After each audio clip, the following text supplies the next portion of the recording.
સદગુરુ દેવ કી જય. લેતા હતા એ પણ સદગુરુ કબીર સાહેબના મેં પહેલાં જ કીધું ને શરૂઆતમાં, અમૃતની પુડિયા. આ છે અમૃતની પુડિયા, જે આત્મારામ સ્વરૂપરામ અંદરમાં બેઠા છે. એની સાક્ષાત્કાર ક્યારે થશે એના ઉપર કબીર સાહેબના વિચાર મૂક્યા. બીજા મીટિંગમાં અહીંયાના જે સ્થાનિક પરમ પૂજની બાપુ ચરણદાસ બાપુના મુલાકાત અને એમના વિચાર સાંભળીશું. ખાસ એક સૂચના છે, બીજી મીટિંગ 3 વાગે ચાલુ થશે, એટલે 5 મિનિટ કમસે કમ પહેલાં આવી જજો. બીજા મિનિટ 3 વાગે, હા પાક્કા બધા જ. એ જેમ તમે ટ્રેન પકડવા માટે, બસ પકડવા માટે ટાઈમ જોઈને પહેલાં જાઓ છો ને, આટલા જ ખ્યાલ રાખજો. અને 3 થી 6 અને બીજા સંતો, અને સંતોને ખાસ નિવેદન છે, જે સંતોને જ્યાં બેસવા માટે અત્યારે જગા ફાળવ્યા છે એ જગાને ખ્યાલ રાખજો. અને એ જગા ઉપર જ બેસજો, એટલે બાર કહેવું ન પડે. અને ભગત લોકો તો છે ને, બહારના મહેમાનો અને સંતો સીધા રસોડામાં જઈને પોતાના ભોજન પ્રસાદ લેજો. અને કબીર સાહેબના બીજક ગુરુજી દ્વારા અનુવાદિત એની વ્યાખ્યા ગુજરાતીમાં, હિન્દીમાં ઘણી સાહેબજીના 150 પ્રકારની ચોપડીઓ, શ્રી જ્ઞાન સાહેબજીના પણ ચોપડી અને સાહેબજીના પણ ચોપડી, અને પ્રવચનના આજકાલ હવે મેમરી ચાલુ થઈ ગયા છે. આરામથી મોબાઈલમાં નાખી દો અને કાનમાં નાખી રાખો, પછી સાંભળતા રહી. દરેક જાતની તઈ ચોપડી અહીંયા બુક સ્ટોલમાં છે. દરેક વસ્તુ અમે બસાવીએ છીએ, પણ જ્ઞાનના ધન જે છે, ખજાનો છે, એ જ પોતાના ઘરે અમે રાખતા નહીં. સત્સંગ ક્યાં, દરરોજ સત્સંગ ના મળે ભાઈ, પણ આ વસ્તુ તમે ઘરે બસાવો તો દરરોજ સત્સંગ છે, તમારા ઘરે દરરોજ સંત બિરાજમાન છે, એ જાતની એના ફલ મળે છે. અહીંયાના સમય અત્યારે પૂરું થાય છે અને વિસર્જન કરીએ છીએ. પહેલી સભા, બીજી સભા 3 વાગે ફરીથી મુલાકાત લઈશું. બોલો સદગુરુ દેવ કી જય. સંતો પણ તત્કાલ રસોડા ઘરમાં જજો. અને બંધન करारी है, अनादि से भटकता तू इन विषयों के उपवनों में, अनादि से भटकता तू इन विषयों के उपवनों में, नहीं सुख शांति को पाता, प्रबल तृष्णा आहारी है, प्रबल तृष्णा आहारी है, इसी को त्याग दो दिल से, कटे फांसी तुम्हारी है, कटे फांसी तुम्हारी है। कभी राजा हुआ दुखिया, कभी विद्वान ने प्रोफेसर, कभी राजा हुआ दुखिया, कभी विद्वान प्रोफेसर, सड़क तने छूटता जाता, विषय बंधन बनारी है, विषय बंधन बनारी है, इसी को त्याग दो दिल से, कटे फांसी तुम्हारी है, कटे फांसी तुम्हारी है। मनुष्य तन मोक्ष की भूमि, इसे पाकर बिगड़ो क्यों। मनुष्य तन मोक्ष की भूमि, इसे पाकर बिगड़ो क्यों।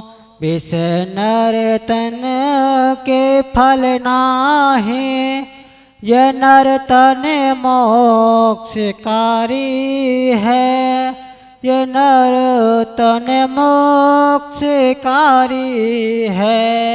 विष हंता बतन हंता, यही बंधन करारी है, यही बंधन करारी है।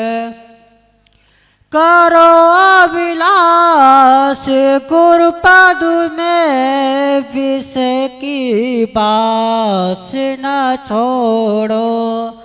करो अभिलाष गुरुपद में, विष की बास न छोड़ो। विचारो क्या रहे अंतम, वस्तु क्षणभंग सारी है, वस्तु क्षणभंग सारी है। इसी को त्याग दो दिल से, कटे फांसी तुम्हारी है, कटे फांसी तुम्हारी है। विष हंता बतर हंता, यही बंधन करारी है, यही बंधन करारी है। बोलिए सदगुरु श्री अभिलाष साहेब की जय, संत समाज की जय साहेब। અમારા વચ્ચે સંત શ્રી ગુણેન્દ્ર સાહેબજી ઇલાહાબાદથી પૂજ્ય શ્રી સાહેબજી સાથે આવેલા છે. બહુ ભણેલ ગણેલ વિદ્વાન પુરુષ છે અને બહુ સરસ વિચાર પોતાના મૂકે છે. શ્રી ગુણેન્દ્ર સાહેબજી, આપથી વિનંતી છે કે 10 મિનિટ પોતાના વિચાર हमारा बच्चे श्री गुणेंद्र 10 मिनट आप बोलेंगे. हाँ, बोलो सदगुरु देव की जय. देर निवेदन प्रस्तुत है. सदगुरु कबीर कहते हैं कि बहुबंधन से बांधिया एक बिचारा जीव, की बल छूटे आपनी केर छुड़ाए वह पीव. यह जीव बहुत बंधनों से बंधा है और बंधनों से छूटने का प्रयास तो करता है. तो इसको दो तरह से बंधन छुड़ा सकते हैं. एक तो अपने ही विवेक के बल से, या फिर सद्गुरु के ज्ञान उपदेश के द्वारा, जब विवेक ज्ञान समझ में आवे. देखो, बंधन जीव को है और बंधन बनाता जाता है. उसको खानी और वाणी का बंधन है. एक तो वह अपने इंद्रियों के बस में रहता है और उसी के द्वारा वो संसार जगत में नाचा करता है. और दूसरी यह कि अपने मन के द्वारा बंधा होता है कि अमुक परमात्मा मुझे मिलेगा और वही मेरे सुख दुख का दाता है. इस कारण से वह उसकी भक्ति करता है और सदा जीवन भयभीत रहता है कि भगवान कब कृपा करेंगे.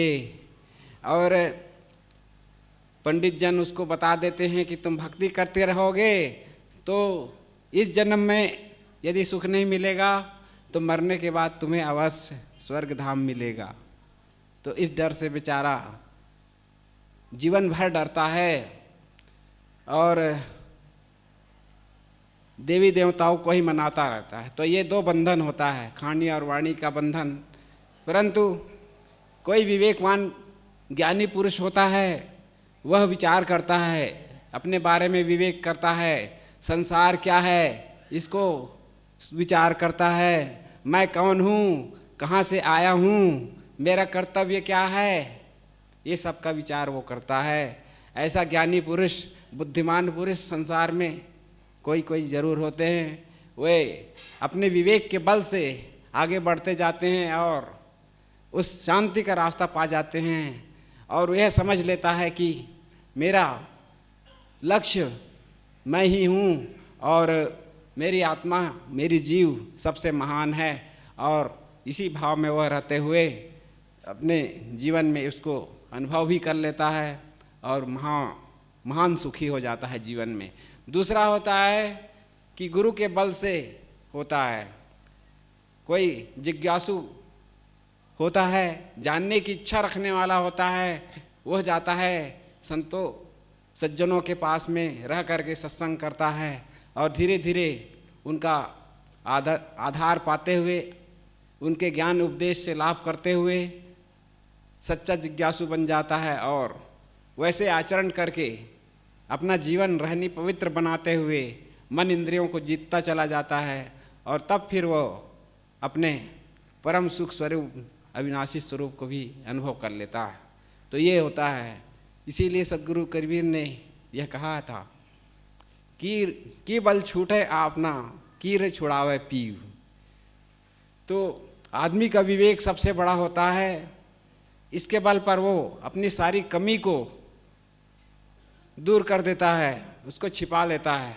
जैसे सुकरात महाराज जी के जीवन में था, उनके शिष्य और वह जब बैठे थे सभा में तो उसी समय एक ज्योतिषी उनके दरबार में आया।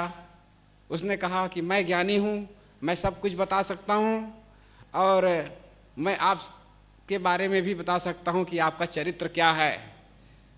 तो उनके शिष्यों ने कहा कि सुकरात जी के बारे में बतलाइए, ये इनके चरित्र कैसा है। तो उस ज्ञानी ने उनके बेडौल शरीर को देखते हुए कहा, उनको सामान्य दिखाई देते थे, उनको तो लगता था कि बहुत कुरूप लगते थे, परंतु वे अपनी सारी कमजोरियों को अपने ज्ञान के द्वारा छिपाए हुए थे। तो ज्योतिषी ने कहा कि इनके शरीर की बनावट से लगता है कि ये देशद्रोही में लगे रहते हैं और हमेशा लोगों को भड़काने में लगे रहते हैं। दूसरी बात यह है कि इनके आंखों के बीच में जो सिकुड़न है उसको देखकर लगता है कि ये हमेशा क्रोधी रहते हैं, क्रोध से भरे रहते हैं। इतना सुनने पर तो शिष्यों ने बहुत गुस्से में आकर के कहा कि आप हमारे गुरु के बारे में ऐसा क्यों कह रहे हैं, और उन्होंने उसे चुप होने का कह दिया। तो सुकरात ने कहा नहीं नहीं, इसको कहने दो जो कहना है। तो उस ज्योतिषी ने कहा कि इनके चेहरे की बनावट से ऐसा लगता है कि ये बहुत लालची हैं और इनका बेडौल्स, इनके माथा को देख करके लगता है कि ये तो बहुत सनकी स्वभाव के।